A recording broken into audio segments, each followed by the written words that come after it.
Welcome to the Connection Codes podcast. This is the podcast where we break open our emotions that take us from being disconnected to connected in ourselves and in our relationships. I am your host, Tira Wages, and I am here with marriage and family therapist, clinical sexologist, Dr. Glenn Hill, and his incredible wife of 40 years now, Yes. Wow. Phyllis Hill, the woman who puts it all together for us and applies it to our lives. We are so thankful that you have joined us, and welcome to the Connection Codes podcast. Hello, world. Hi, friends. Wow. Well, we always love this time, especially because, we have the opportunity to talk to each other and just kind of dig into probably pain points, like what is happening in our lives that, it's kind of raw. And just the vulnerability is so important. We were with a group of people last night, and some of them we were just getting to know. And one of the couples, though, we've known a long time, and they shared that the first time they met us, it was in a small group setting. And they said what drew us back was the vulnerability and the openness in the group. And I kind of smiled because I haven't necessarily heard this story from them, but they said one of the couples showed up that night and said, "I think we want to get a divorce." And then we just leaned into it and we talked all evening, and they left and said, "We have never been in a small group where you could just walk in and say that." And that's what we want here. We want to be open and honest and vulnerable and raw. And today's topic is very much that for us. And this happened with a conversation that I had with our oldest daughter, Echo. And she said to me one day, she said, "Mom, I want you to, in your journal, I want you to write down your pain points." And I kind of chuckled at that idea. And I said, "Oh, okay. And I love when she comes up with things, and I always know there's something more behind that. But I got distracted with, whoever was in the room next. And so I didn't ask any questions, but I did really ponder that. And so then she and I were together again 2 days later, and I said, "So I came up with one pain point." She goes, "Oh, that's great, Mom. What was it?" She goes, "Well, I told her, I said, I have a broken shelf in the hall bathroom, the vanity, and it's just a real pain point for me. Every time I have to open that to get something out." And she kind of smiled and she said, "That's good, Mom. Okay, that's a good start." And I said, "But what is the point of this exercise? Could you please, I'm a little confused." And she said, "Well, Mom, it's really about, if you think of your life as energy, and you think that you have things that give you, that give you energy. Like, what are those things in your life?" And that's a conversation we've actually had where she wanted to lean into that. And that was a previous conversation that was really powerful for me to just acknowledge, what are the things that do give me life, give me energy? And so then she kind of followed it with this whole pain point thing. She goes, "Mom, if those outweigh the things that bring you joy, the things that bring you energy, that bring life to you, then your life is super out of balance." Right. And I said, "Oh, wow. Okay. I hear that." And I said, "But what do you do with those pain points?" And she goes, "Well, like the sink thing, the vanity, you fix that shelf." Yeah. And I'm like, "Oh, wow." So like I put it on the list and I actually get that done. And she said, "Yeah." And that was very empowering for me because I actually took that on for myself. I took everything out of that vanity and realized that it was just this little knob, little peg that was missing. And so I took everything out and I very, very easily fixed that shelf. Yeah. And then in taking everything out, I also threw half or more away of what was in that vanity.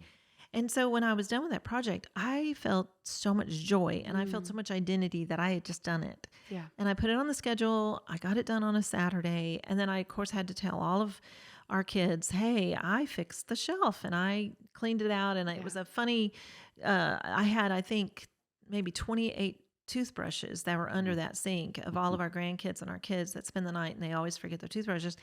And so I took this funny picture of all of them lined up, and I was like, claim it now or it's going in the trash. And so there was just a lot of banter about all those toothbrushes, but it was just an interesting thing. And so then I circled back around to Echo and I said, okay, um, that was really cool. I really like that. She goes, Mom, you need to write down some more pain points. And I thought, okay, this is bigger than you're just not going to let it go. This is bigger. And it was probably, I really do need to say this. It was life-changing for me. Yeah.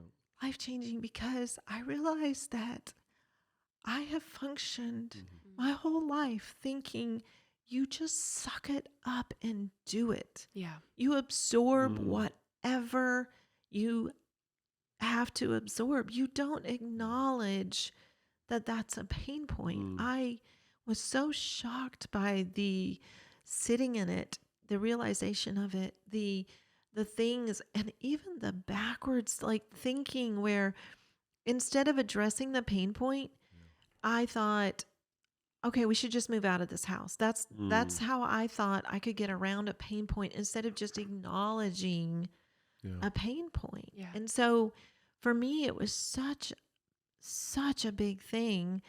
And of course, it took me back to, well, where in the world did this come from? And I thought, okay, as a child, there wasn't space to acknowledge needs. There wasn't space to acknowledge pain. Yeah. It was like, suck it up and do it the best and do it perfectly. That was kind of the expectation. And no one ever asked me anything. I grew up in a silent home, just even at the dinner table, it was like we were not to speak. I'm the youngest of 8, and it was very much understood. My parents spoke, and my father could speak to us, or, often it was a time for a devotional or a scripture reading time or whatever while we ate. But we were not allowed to speak at the dinner table. And really, I don't remember ever much speaking at all, like not being spoken to or asked questions. And so very much growing up with just absorb. And I think that was even in our heritage, our Christian heritage, there was a lot of that where you take it to the Lord, but you just absorb. And, you sacrifice for all those in your family, for all those in your life, for all those in your church. And you serve, and you do. And you don't experience, well, you do experience pain and you do experience that, but you don't say it. Yeah. And good Christian women just take it all. You just do it all, and you show up for that, and you just bulldoze through, you power through, girl. And so that exercise was really quite something. And a specific story that happened with us. Do you want to share it? Or Yeah, but a couple things. Okay. Part of the problem in all of that is that you were so freaking competent well, and capable. I And looked so at for years, literally for decades, we as in Phyllis and Glenn, but just people looked at Phyllis like, oh my gosh, she is just on point. Yeah. It's amazing. I mean, she just handles everything. And that was true on a certain level, just externally, that you were so capable. And so you grew up from, I think, infancy, or certainly childhood, with that mentality that you just handle stuff, and you did. Yeah. And I missed so much with you, and there's shame in it for me that I missed it, but a lot of it I missed it because you missed it. You had no idea that this is what was happening with you. So, and I think that's true for and probably women more than men, but I think it's true for men a lot. They just don't even know that this pain point is happening. This pain is just part of life. But the message of pain is that there's a problem. Yeah. This is, when you touch a hot stove, you go, oh, there's a problem. And you don't just go, well, I'll just absorb the pain. And I love that phrase you said, give it to the Lord and you just absorb. Yeah. And that's what, we're trained to do. So, I think I've said before that I've learned more about this woman in the last 2 to 3 years than all the other years combined. I've just been amazed at who she is, and it's been enthralling. And at times there's fear in it because I'm like, wait, what? I know this woman. I've been with this woman a long time. This is not who Phyllis is, but it is. And I've just been learning so much about you. Yeah. well, it's interesting you even saying the hot stove situation, because I've realized about myself and I've heard this from others, which, I'm shocked about myself, and then I'm shocked that I hear it from others. But I know that when I have physically hurt myself, like burned myself, I feel guilt and shame. Mm. And I Yeah. I think I don't acknowledge it in a pain way. Like I think that I'm causing inconvenience because now I have hurt myself, and I feel guilt and shame about that. And I don't give myself any sympathy, and it's almost like I almost hide the if I cut myself in the kitchen, I tend to very quietly go to the bathroom and get a Band-Aid and just take care of myself because I feel guilt and shame that I Yeah. did that, or burn myself when I'm cooking, and it's just crazy when I think, wow, this is the life that I've been living, where I don't even acknowledge, I don't even say, ow. Like I feel like, no, you just quietly go take Right. care of this yourself. And, and I even think back to, man, that when I hurt my back all those years ago, by lifting a cooler full of ice and drinks. Well, I felt so much guilt and shame that I caused that inconvenience for my family, and that I did, it was my fault. I did it. And so I just sat in that guilt and shame. And of course I ended up having to have surgery. It was a really, really big deal. And a lot of people had to come in and help and serve through that. But I just felt so much guilt and shame because Yeah. I should have just been able to absorb the pain, powered on through, and done what I'm supposed to do every single day of my life. And that one was crippling. I was not able to power through that back injury. But, it's just a crazy thought that as a 60-year-old woman, that's like still such a foreign concept, that being able to tune in and express a pain point. I think that example is such a great example of what Echo is saying, that if we think of our life as energy, if we think about energy, and when we have a pain point, it depletes that energy. Wow. And so having that massive pain point of like your back getting hurt to the point where you need surgery, you can see the energy that depleted. Oh my gosh. And so in those moments, we can kind of see it in real time. But what we don't realize is that we're actually experiencing those moments at a different scale throughout the day constantly. Yeah. And so when we're experiencing them at such high rates constantly, even though they are smaller, they add up and they compound to where we are living a life completely depleted without the energy if we're not refueling it. Yeah. Which even that, referencing back a previous podcast that we did when, and again, it can be men, but so often when women say, I'm tired, they're tired because they're living in pain every day, like 93 times a day or whatever.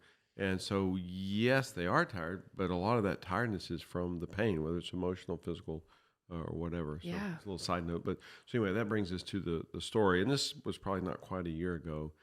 We're in, a few things you have to know, that I'm 6.5 inches taller than Phyllis. Phyllis turns on the water for the shower and then gets in. Once it gets warm, I turn on the water, get in the shower and turn on the water. We have several settings on our shower head. One of them is Jet, which is what I use because then you don't need soap. It just rips stuff off you. A little bit of layer of skin with it, but you save a lot of money on soap over a 50-year period. And Phyllis uses the rain setting, which is gentle and, it's just fun. So we're in the bathroom in the morning. Phyllis is going to get in the shower. How long have we lived in this house? Yeah, at this point, I actually did the math. We lived in the house 3,108 days. We traveled some, so we'll just call it 3,000. So 3,000 days. So Phyllis is getting in the shower, and I'm in another part of the bathroom, and I hear her go, "Oh, sad." And I just kind of tuned in. I said, "Oh, babe, what happened with sad? What am I missing?" And she said, "Well, I turned the water on and it blasted out the back. We have sliding glass doors." She said, "Out the back sliding door." And I also don't pay any attention to which direction the shower's pointing whenever I get out of the shower. And I said, "Oh, wow." And I said, "So how often does that happen?" And she says, "Well, kind of every day because, you leave it on jet setting and it's directed towards the back." I said, "Oh," and I used the fourth phrase. I said, "So what do you need?" And she goes, "Would you be willing to switch it from jet to rain? And could you direct it towards the wall instead of the glass door. And I said, yeah, absolutely. So for me, kind of the backstory on that is because Echo had talked to me about this. Yep. I realized, oh my word, this is a pain point for me every Mm. single day. Yep. And my first response to that was just I was flooded with fear Well, to have to say this to Glenn. yeah. And then it was like every day after acknowledging that this was a pain point, then I was like getting in the shower, experiencing the pain, and then experiencing the follow-up fear, because I knew once I told Echo, then once it's on my list, then I actually have to do something. I have to say the next thing, which is to say something to Glenn. And I had so much fear and hesitancy in telling him, because the way that worked in my mind is I don't deserve to bother to inconvenience him. I don't deserve to even ask for this simple thing, because then he has to be conscious of it, and he has to then do the thing. Like, he has to make the effort to change it over from his setting to my setting, and then point it to the back, to the other side, away from the doors. And so it was crazy to me how many days it took me before I finally said it. And it was like, wow, which again just showed me how deep within me this thinking is, and that it was totally fine for me to experience the pain every day of getting in the shower, because I don't want to inconvenience anybody. I don't want to inconvenience Glenn. And so often I was cleaning up the water that was coming into the bathroom floor, and it's like, that's okay. I'll go to the trouble of cleaning up the bathroom floor instead of saying to him, oh, sad. And when I finally said it, it was just such a beautiful response from you. Yeah. So, she tells me, what her need is, and I'm like, sure. Cause I think it takes 1.2 seconds to switch from, it's just a little thingy, you just go, and then it's just a matter of where you put the shower head back. So even in that, we're not talking about a 45-minute project here. Literally, it might cost me 2 seconds a day. So then she gets in the shower, and a minute or two or three passes, and it just kind of hits me, and I'm good at math. So I realized the number, and I said, babe, how many times has that happened for you? And she said, every morning. And again, I'm thinking, wait, what? 3,000 pain experiences, 3,000 times. And I said, I'm just lost. What was happening that you didn't just tell me this?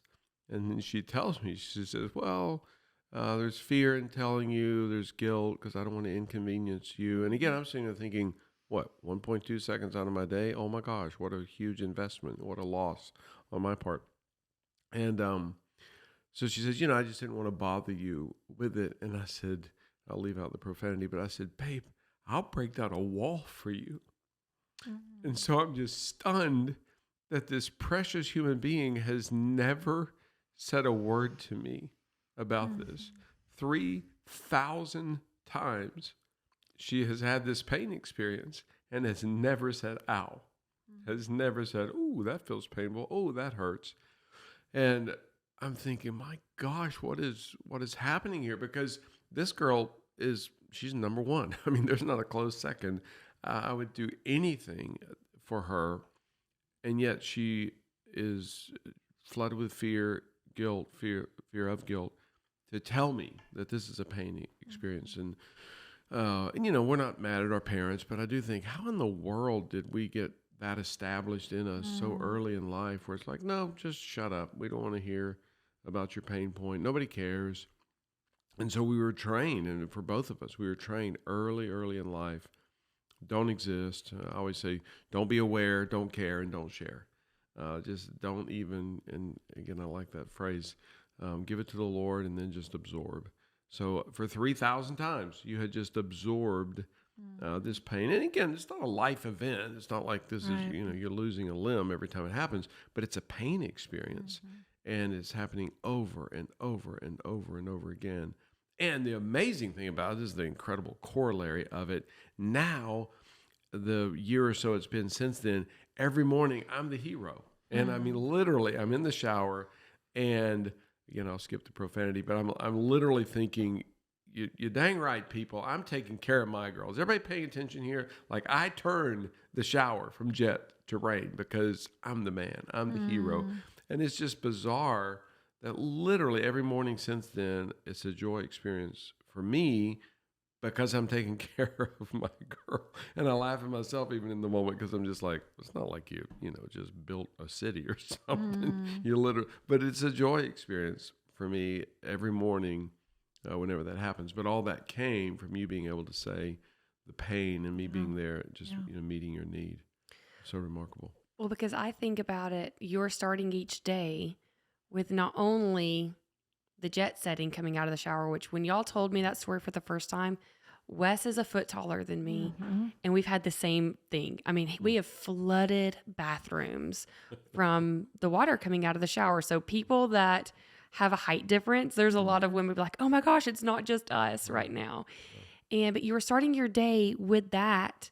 And then also you had a broken shelf in your bathroom. So you're literally waking up and going into your bathroom and already hitting two things that was taking energy from you right off the bat. And so realizing those things and shifting, and it didn't, I mean, the shelf took some time, and the telling Glenn you're sad took some vulnerability for sure. And a key component of that is you had to feel safe with him to share. Because I think about people right now that they're saying to themselves, if I told my partner something like that, they wouldn't respond this way. I wouldn't be safe with them. But Phyllis thought that I wouldn't respond well. And you know what happens so often, just what you're talking about, then so often the Glenn role gets offended, like, what? You don't think that I would care about, your pain point?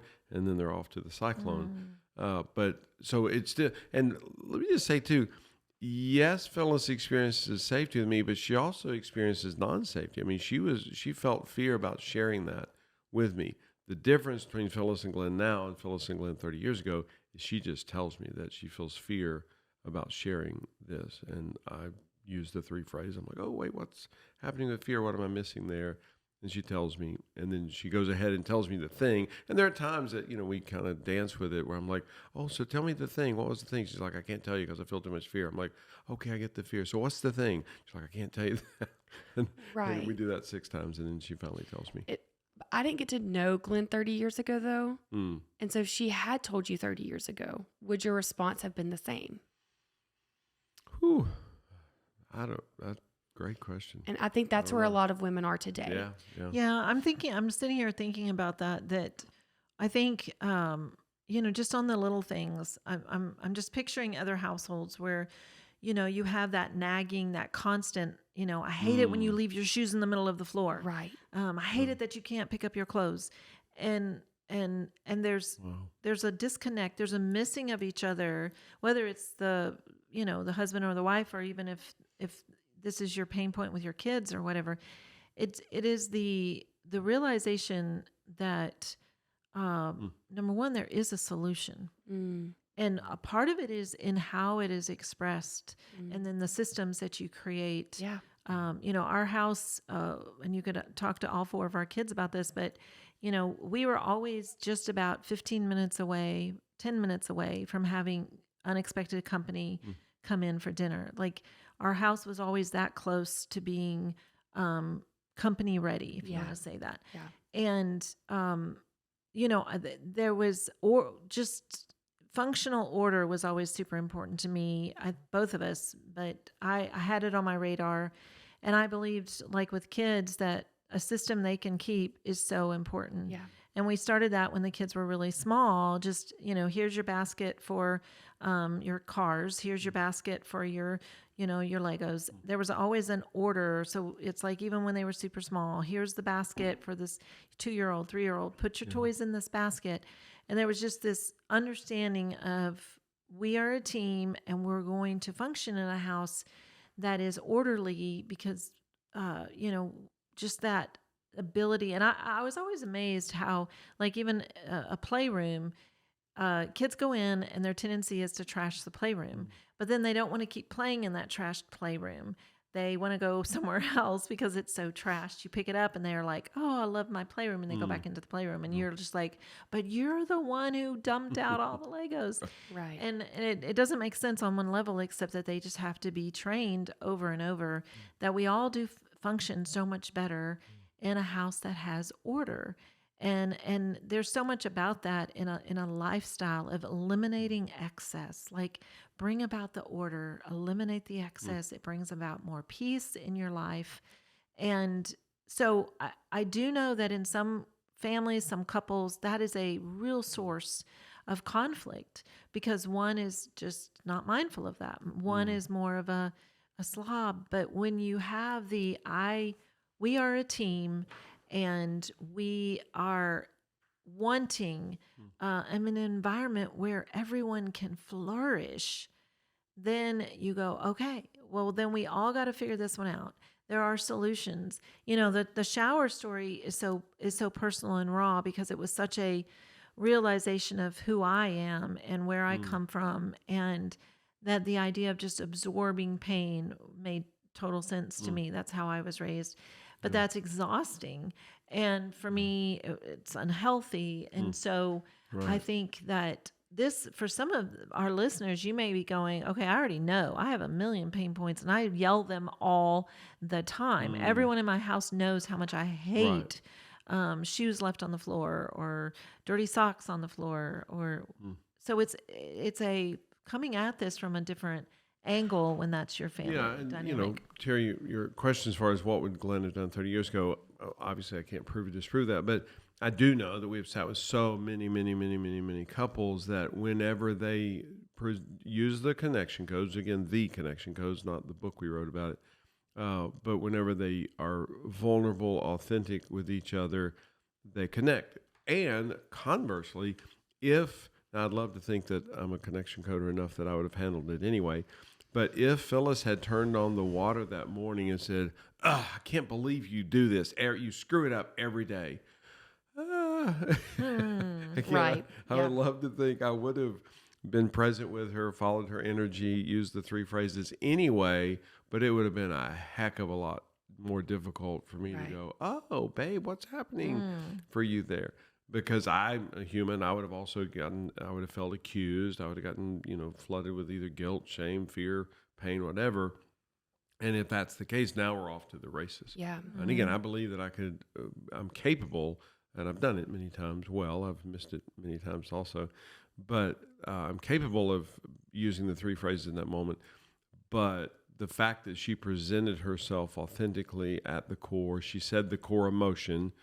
She didn't say, you are so ridiculous, you're an idiot. Well, again, we're off to the races too much of the time if she does that. So I would love to believe that, if we had these tools when, 30 years ago, I could have heard her. I certainly could have heard her far, far, far better than what we did over and over and over again. And of course, then we're just adding more pain, more wounding to each other because she'd go, so ridiculous that you don't, turn the shower head towards the wall. And of course, I'm thinking, where the heck did that come from? Again, we did those literally thousands, maybe tens of thousands of times, those sorts of interactions. I think the key is having the tools.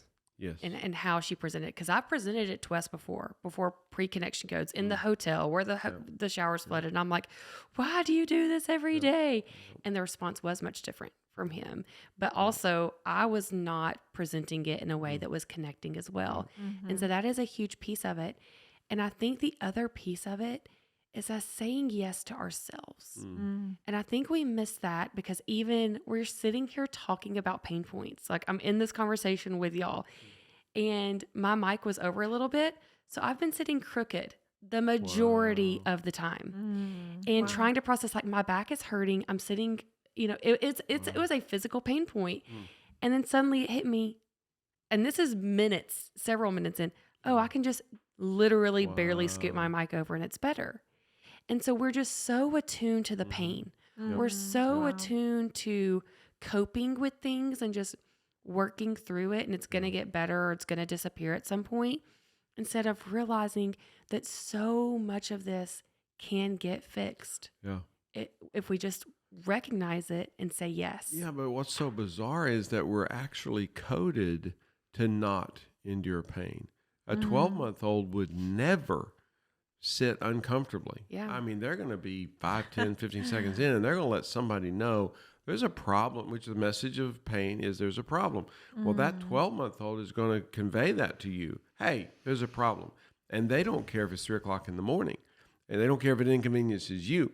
The 12-month-old, the 15-month-old, I'm going to convey my pain, and I'm going to convey my need.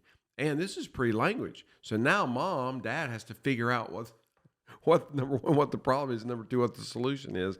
And the baby doesn't care. So that's what's just so fascinating to me, that we go from that coding where we're hardwired that way. We're faith-based. We believe that God designed it. But if it's evolutionary, that's still how humans function. We're set up that way. We're designed that way.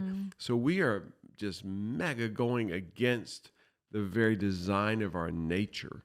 We always call it walking sideways. We've been walking sideways so long, and how bizarre that is. So we show up on some remote island, we get off the plane, and everybody's walking sideways, and we're looking at them like, wait, what?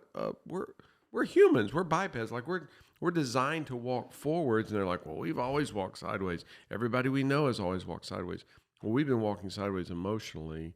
We've been ignoring the pain, ignoring all these things that were supposed to be giving us a message that we're supposed to honor and go, oh, sad. The water comes out the back of the shower. I'm not fussing at Phyllis, but that's what she was supposed to say the first day. Second day, definitely. Third day, absolutely. And instead, literally, she goes 3,000 days without telling me because she just thought she wasn't supposed to do that. Yeah. Well, it's interesting too, just man, the deeper you go into this, often we communicate through the back door, we communicate sideways. Yep. And that is so ineffective. It is like the opposite of the connection codes. But so many of us do that. Yep. Yeah. So Yep. instead of All just the time. saying, Yeah. wow, sad, and having someone tune in to your sad, it's almost like we kind of suggest or hint, or we kind of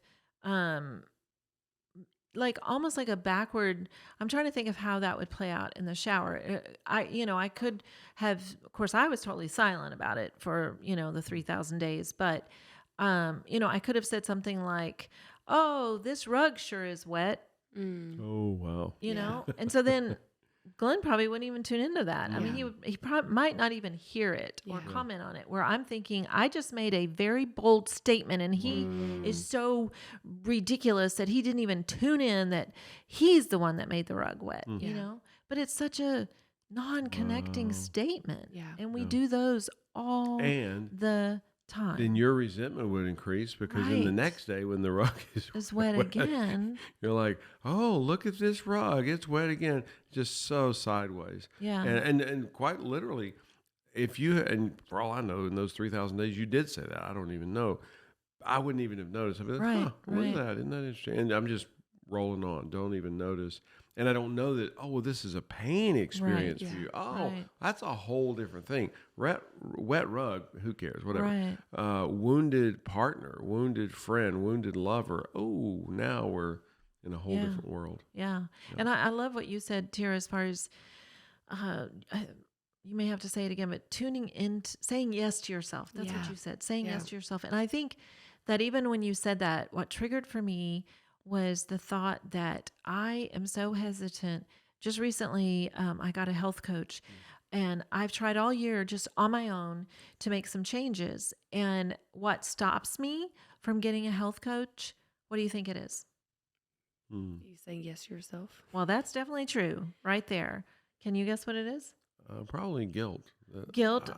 I don't deserve this. I don't. Right, I shouldn't yeah. spend the money. Money. I'm not Money, worth that. yeah. Right. Yeah. It doesn't matter how much money is sitting in the bank account. That is, I'm like, I don't deserve. Yeah. I don't deserve the help. I don't deserve It's a shame issue. Too. a shame issue. I don't deserve a coach because I should be able to do this on my own. Right.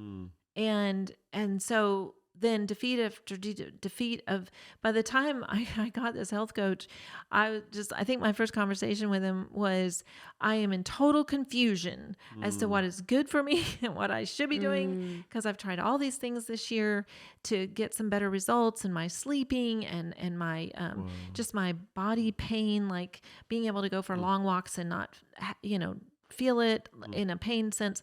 And so, I mean, I just kind of I'm just in a total state of confusion. And he said, I think I can help. And so, and it is, but it gets back to, I don't deserve that. And so saying yes to yourself is actually tuning in and then going, okay, how can we make this work? And I know for some people, money would be a major thing. But when you say yes to yourself and yes to your health, and then you go, okay, how can we afford this? Like what are some changes we can make to make that happen? And I think about that going back to, if one of your pain points is just your house is a disaster all the time, and that is a pain point for you, which to say it's not for everybody. But if that is, you to say yes to yourself and to say, I need help. Yeah. I need cooperation with the family. I need us to end our day with, taking a few minutes and doing this. And I know, we had 4 children, so we do have 4 children, but when they were young, I needed to make it fair to them. Like I didn't need to have unreasonable expectations. Right. I needed to be able to create systems that made it simpler for them. I know one of the things we did in our son's room, because clothes was his big thing. Like he just, hanging up clothes was an absolute no-go. Organizing, folding clothes was a no way. And so Glenn actually designed his whole closet. He had a pretty good sized closet. And it was all shelving, so that he could just basically put, I hate to say the word throw, but he could just throw his clothes onto those shelves. And then it was off the floor. There was no chest of drawers, because he wasn't about to put them in the drawers. So we just created a closet that made the system for him so workable. Yeah. And it changed my expectation. Like I early on in life, I thought he should be able to fold them nicely. Yeah. I thought that he should be able to put his socks together and fold them together. Well, number one, he didn't care if his socks matched or not. So I needed to stop caring about that. Yeah. And then he actually ironed his clothes every single day. So he didn't care if they were folded. Where for me, I don't want to iron my clothes, so I'm going to hang them up so they don't get wrinkled. Right. He didn't care because he was going to iron them anyway. Yeah. And so it's like you got to create a system that your family can function in, but you've also got to show up for yourself and say yes, and say, this is a pain point for me every day. Yeah. And then to realize that takes energy out of who you are. Yeah. And the pain takes away from your functionality in life. Right. And that's one of the things we talk about so much with the connection codes and utilizing this in your life, this language, because we desperately want people to have energy. Mm-hmm. Yeah. A huge part of processing emotion, if you go back to episode 3 and 4, we talk about the effects of unprocessed emotion on your body. Yep. And the depletion of energy is a huge part of it, and the brain power that it takes up. So if you are not actively processing your emotion, and you're experiencing all of these pain points all day long, and you're parents, and you have a stressful job, how are you functioning? I would guess not well. Yeah, yeah. And we talked about that in another episode, that recent research, and all research with human behavior is sketchy, so it's very difficult to quantify human behavior. But that the research indicates that people are operating at about a 38% efficiency rate, productivity wise. Right. Wow. It's like, that's stunning to think, barely a third. Yeah. So this is my potential 100%, and I'm operating at about a third of that. And a project came out a few months ago that said we should tell all of our workers to show up at 1 p.m. because they will get more done from 1 to 4:30. And if they could spend the morning just processing, being human, connecting deeply, by the time they get to work at 1 p.m., they're ready to rock and roll. And they will literally get, and again, this is what the conjecture is, that they will get more done from 1 to 4:30 than they would from whatever, 8 to 5 or something. Wow. So it's just pretty stunning to think that. But one other aspect, because I do want to mention that, there are times that we have to do what we have to do. Right. And I get that. Yeah. And we're grown-ups. But even in having to do what you have to do. I was talking to a couple the other day, and he's a firefighter, and he was talking about being in a fire, and he says the first time I'd ever been in a fire, and as far as I know, all firefighters, but certainly in his unit, they always partner up. They don't go anywhere by themselves. So he and his partner end up in this building that's on fire, and they end up surrounded. It was the first time in his career that he had been surrounded by flames, and his whole department, most of them are connection coders. And he said, I just said to him, and I don't know if they have, I guess they have microphone. I don't know how that works. Anyway, I'm not a firefighter, sorry. But they can communicate somehow. And he just said to his partner, he said, fear, fear, fear. And his partner said, oh, what's happening?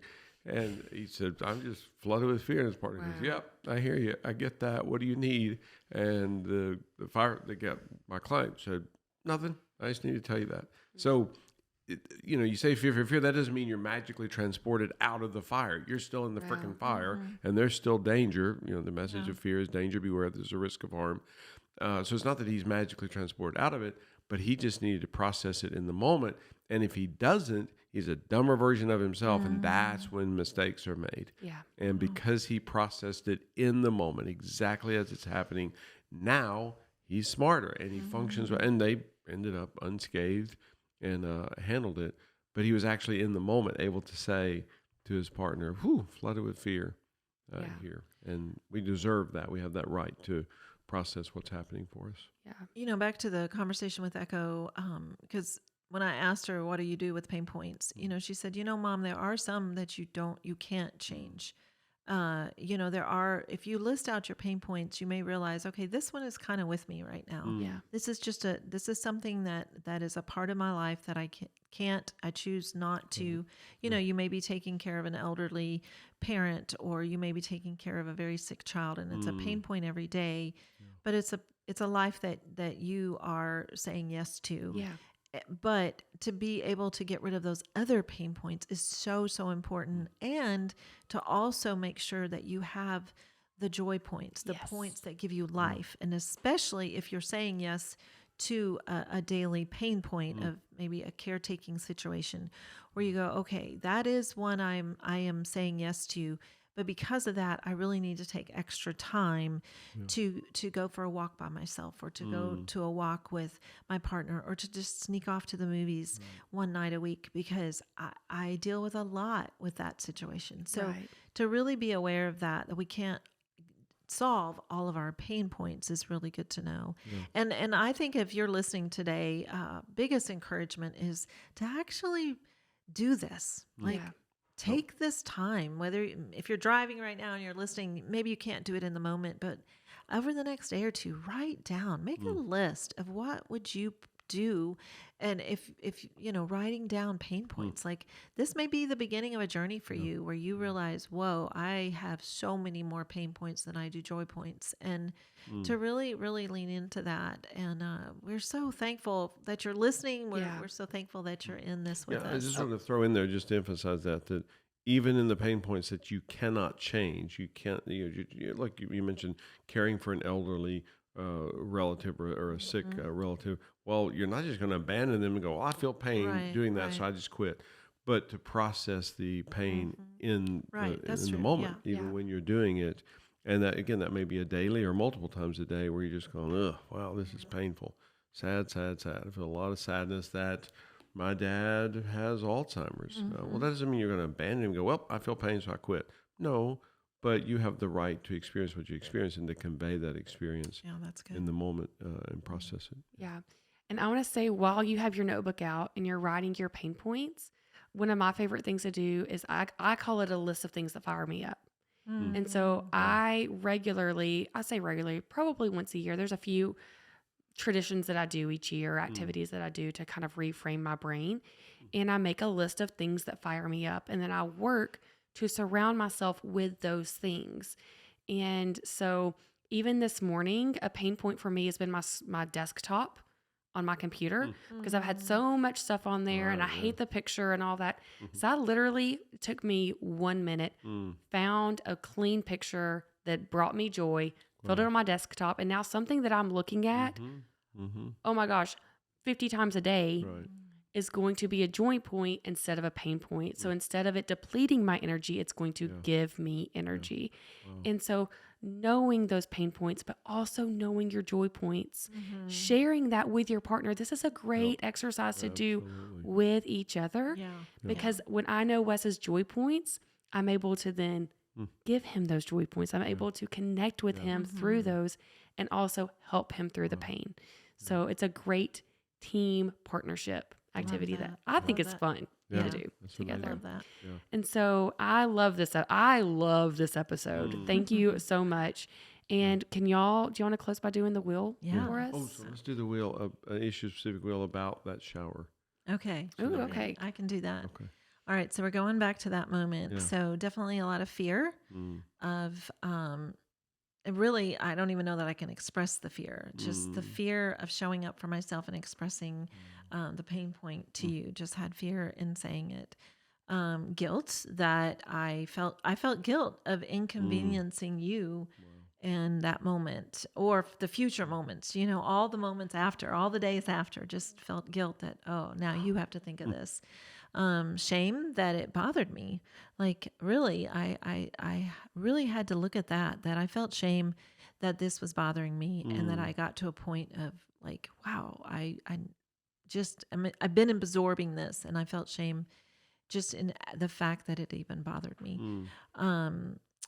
Definitely joy in your response, and all the days since then, because of course you do it so well. Oh, I'm a and shower shifter. Yes, Yeah. you are. Definitely. You sure are. So a lot of joy in that. I think anger of just realizing that, dang, I was raised to not express pain and to just absorb and keep going. And, feel a lot of anger about that, and just the life that I've lived, just absorbing pain. Loneliness, there definitely, in all the times I never said anything, felt very alone. Like, because I wasn't telling you. So of course I was alone in it, because I wasn't saying anything to you or anybody else in my life that, this was a pain point. Let's see what else. Hurt. I guess, the hurt was that the shower was always aiming at the door, and the water was always coming out. So then probably the hurt and sad were in both of those. Like, felt sad every day that I had to, on the days, it wasn't every single day because there wasn't a consistent pattern. It wasn't like you were doing it on purpose. It was just you were not aware. And so sad on the days that I had to wipe up the floor and deal with a wet bath mat and all of that. So Yeah, for me, a lot of pain, probably hurt, sad, and lonely. Just that this is what was gifted to us culturally. wow. That somehow this precious woman, the third time it happened, didn't have the voice to just say, "Oh, that's tough. That's a pain experience for me." A lot of loneliness in that. How in the world do we end up here culturally, where we are telling people stop being human? Wow. And of course, that's our quest, is to change this, shift this culturally around the world, certainly not just where we live. A lot of anger in that, and secondary anger from the pain, but also primary anger, like, dang it, this has to shift. Yeah. And so much anger that we ended up there. We ended up where Phyllis doesn't have a voice to say, oh, by the way, for 3,000 pain points, this is what's happened for me. I'm like, oh my gosh, what is happening here? And again, we're more connected than most. I'm thinking the vast majority of people, vast majority of relationships, marriages, don't convey pain points at all. A lot of guilt. Thinking, man, I missed this with my best friend year after year after. It's just stunning to think all that time I just missed it. I missed it because I didn't know. I didn't know that was happening with you, but I still feel guilt over that, and shame just that I was that oblivious, that not tuned in to not even notice that you're experiencing that. Fear, well, to this day, fear that you experience stuff I just don't know about, and you've gotten so good at just conveying it in the moment. Even it's just cool. It's such a thrill I mean, and I'm so entertained. I'm just fascinated, mesmerized by this person I live with that I didn't know I lived with. I thought she was just a powerful cyborg that just got stuff done all the time. And to discover that, oh, she's a human. Who knew? That's kind of fun. That's exciting. And there's so much value in that for me where I'm like, oh, I'm partnering with a human, not a robot. That's kind of cool because you're much more lovable as a human than a robot. And then again, just so much joy in all of that. And, as I shared in the story, it's amazing to me. Like it's literally every morning I'm the hero. And I showed up for my girl today and it's not even 8 o'clock yet. I've already been the hero for her. And another thing, I make the bed pretty much every morning because I know it matters to you. I don't really care about making the bed, but I feel joy every morning I make the bed because I'm like, this has value to my girl. And I didn't know that for years and years and years. So much joy just being able to be there for you. I think I got them all on this track. Thank you. I love that. That's cool. Yeah. So for everyone listening, you have an assignment this week, and I love an assignment. So with your partner, separately, write down your pain points, write down your joy points, and come together and partner with each other. For you to make the bed for Phyllis every morning, like that's you partnering with her in something that's one of her joy points. And so do that. I love that idea. I'm going to do it myself. It makes me super excited.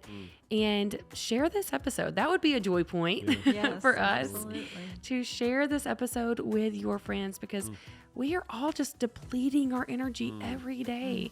And we have a podcast right now that's going out for a couple he's wanting to connect sexually and she's just like exhausted every day. And I'm like, oh, I'm thinking about them in this episode of like her pain points.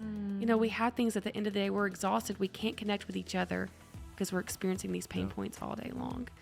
And so we know that, Glenn. And because of all that, we know that you need this. You deserve this. So let's do this. Let's do this.